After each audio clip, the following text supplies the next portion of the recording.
بسم اللہ الرحمن الرحیم۔ ناظرین، آج ایک بار پھر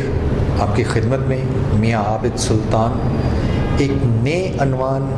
کے ساتھ حاضر ہیں۔ میرے ساتھ میری پوری ٹیم ہے۔ آج ہم پھر سے جناب ڈاکٹر مسعود احمد مجاہد صاحب کی خدمت میں حاضر ہوئے اور ان سے چند سوالات جو کہ بہت ضروری سوالات ہیں وہ کیے۔ سب سے پہلا سوال کہ امامت کیا چیز ہے، کس کو کرنی چاہیے اور کس طرح کرنی چاہیے، امامت کرنے کے فرائض کیا ہیں۔ آپ سمجھ لیں کہ یہ پورا پروگرام امام حضرات پہ ہی ہے، تو آئیں پھر ملتے ہیں ڈاکٹر صاحب سے۔ نحمدہ ونصلی ونسلم علی رسولہ الکریم، اما بعد، فاعوذ باللہ السمیع العلیم من الشیطان الرجیم، بسم اللہ الرحمن الرحیم۔ قال رسول اللہ صلی اللہ علیہ وآلہ وسلم یعم القوم اقرأهم لکتاب اللہ فإن كانوا في القراءة سواء فعالمهم بالسنة وإن كانوا في السنة سواء فأقدمهم الحجرة فإن كانوا في الحجرة سواء فأقدمهم سلما ولا يؤمن الرجل في سلطانه أو كما قال۔ حضرات عزیز احترام، ناظرین اکرام، آج کی اس نشست میں ہم باذن اللہ سبحانہ و تعالی امت کے ایک اہم ترین مسئلہ کے اوپر سیر حاصل گفتگو کریں گے، اور قرآن و سنت کی روشنی میں ہمارے لیے جو واضح ہدایات شریعت نے متعین فرمائی ہیں، قوم کو اس سے آگاہ کیا جائے گا تاکہ موجودہ دور کے فتنوں سے اپنے آپ کو بچایا جا سکے، اور شریعت اسلامی کی روشنی کے اندر واضح اور آسن جو فکر شریعت نے ہمارے لیے متعین فرمائی ہے،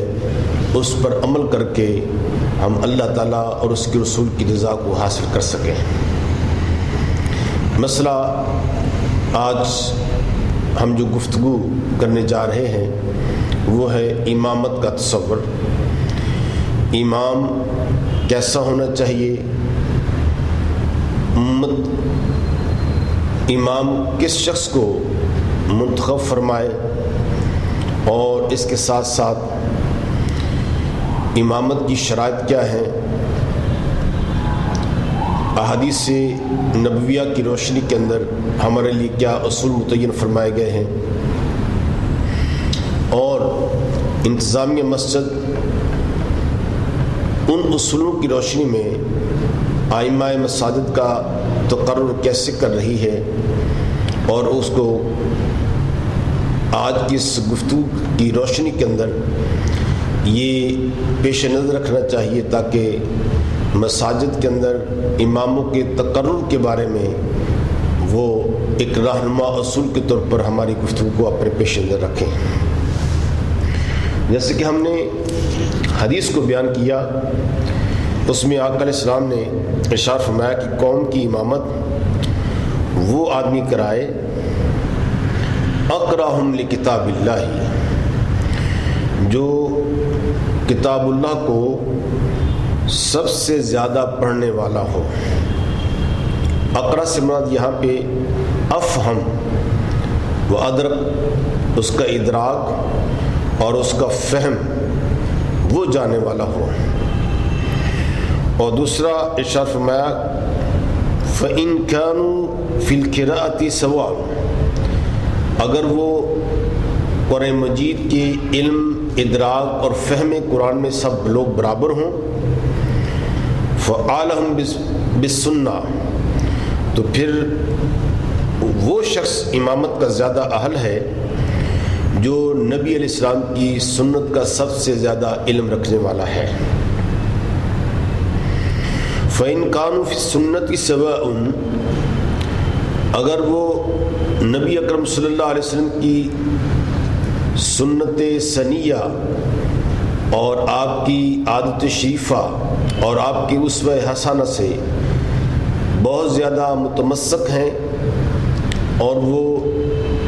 جاننے والے ہیں، برابر ہیں، فَأَقْدَمُهُمْ حِجْرًا، تو پھر وہ شخص امامت کا زیادہ حق ہے جس نے ہجرت میں پہل کی ہو، دین اسلام کی تحصیل کے لیے، اپنے ایمان کو محفوظ کرنے کے لیے وہ ہجرت کر رہا ہے، تو وہ شخص زیادہ امامت کا مستحق ہے۔ فرمایا فَإِن كَانُوا فِي الْهِجْرَةِ سَوَاءٌ، اور ہجرت میں بھی سب لوگ برابر ہوں، تو فرمایا کہ فَأَقْدَمُهُمْ سَلْمًا، تو پھر ان میں سب سے پہلے جس شخص نے اسلام کو قبول کیا یا دار اسلام میں داخل ہوا تو وہ زیادہ امامت کا مستحق ہے۔ یہ وہ اصول ہیں جو شریعت نے ہمارے لیے متعین فرما دیے ہیں، لیکن اس کے ساتھ ساتھ واضح طور پر ارشاد فرمایا کہ امامت کے استحقاق کے لیے کہ زیادہ حقدار کون ہو سکتا ہے، عمومی طور پر کہ جو نماز کے مسائل کو سب سے زیادہ جاننے والا ہے۔ اب اس میں دیکھیں کہ علماء مختلف قسم کے مفتی اپنے علم اور اپنی تفقہ، اپنی اجتہاد اور مختلف اسلام کی جہات ہیں ان کے اندر وہ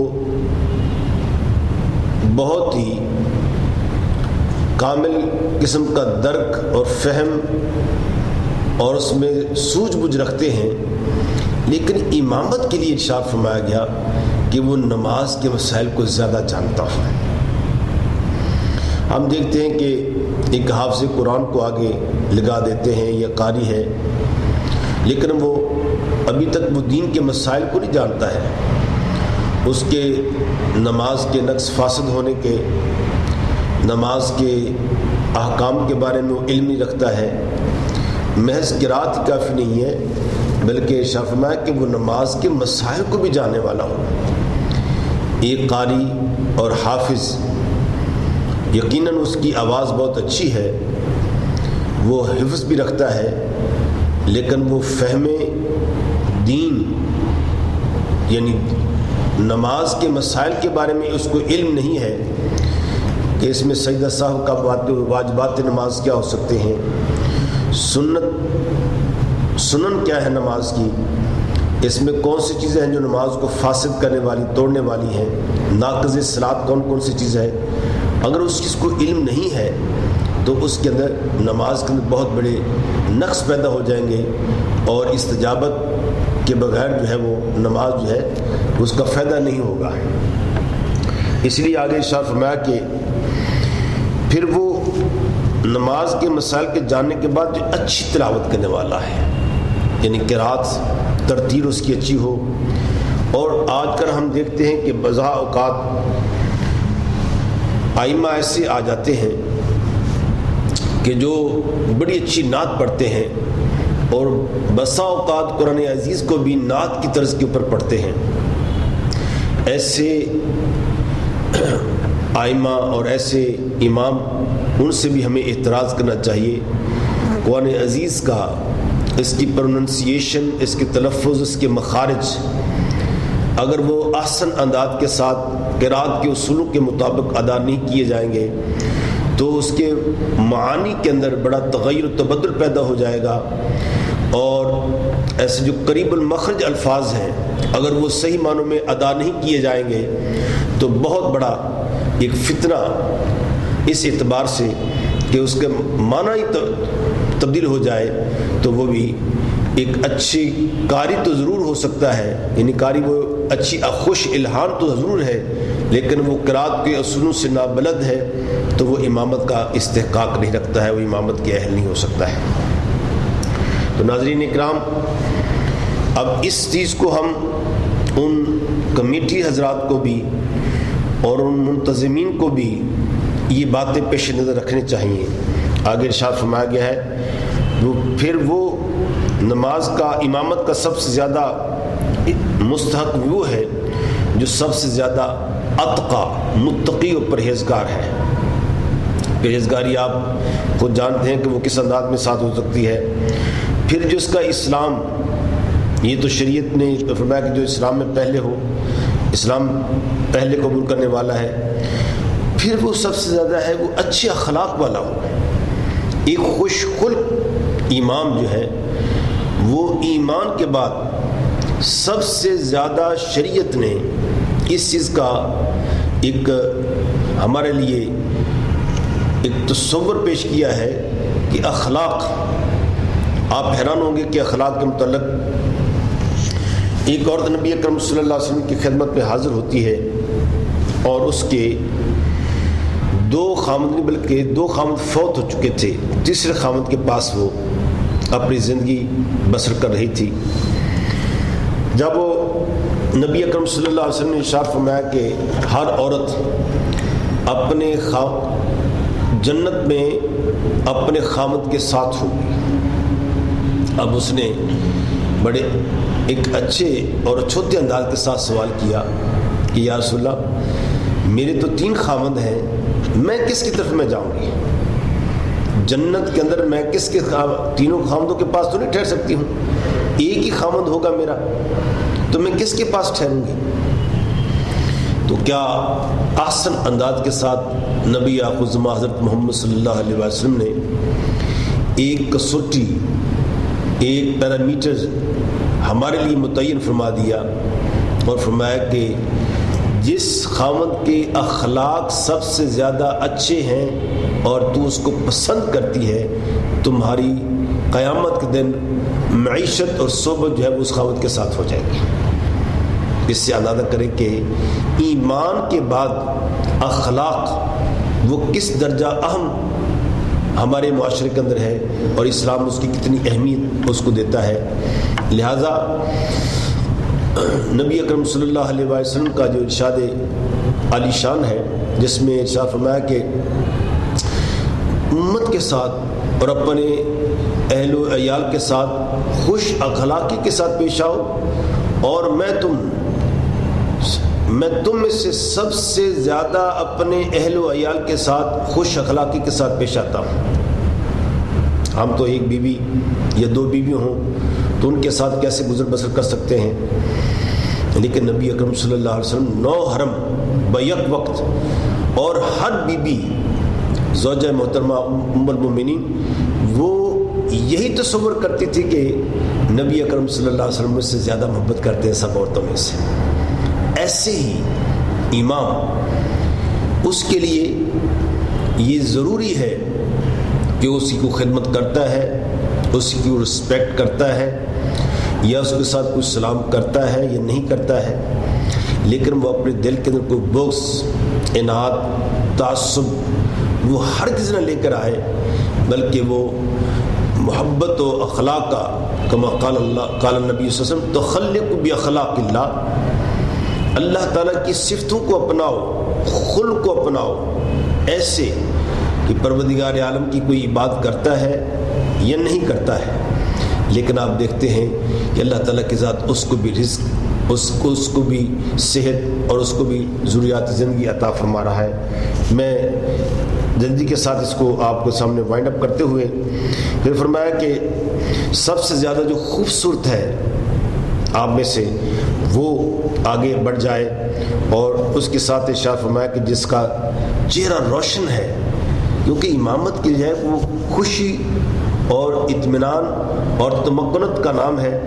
وہ آ جائے. فرمایا کہ جو اپنے حسب اور نسب والا ہے، اعلیٰ، یعنی کہ وہ کمی نہیں ہے بلکہ وہ سادات میں سے ہے اور اچھے حسب نسب والا ہے، اس کو آگے امامت کا حق ہے. پھر اچھی آواز والا، پھر فرمایا کہ سب سے زیادہ خوبصورت بیوی والا بھی، یہ ارشاد فرمایا گیا ہے. مالدار ہو، سب سے زیادہ مرتبے والا ہو، خوش لباس ہو، بڑے سر والا ہو، اور مقیم مسافر مقیم ہو. تو یہ امامت کی شرائط کے اندر علماء نے ہمارے لیے ایک رہنما اصول متعین کر دیے ہیں، ان میں سے کون سا شخص جو ہے وہ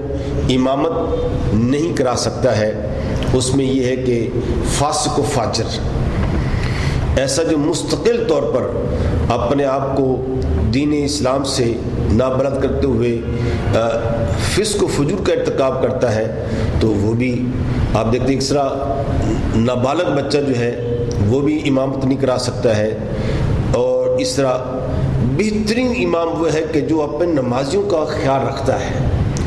نبی اکرم صلی اللہ علیہ وسلم مختصر کرتے ہوئے نبی اکرم صلی اللہ علیہ وسلم کی خدمت میں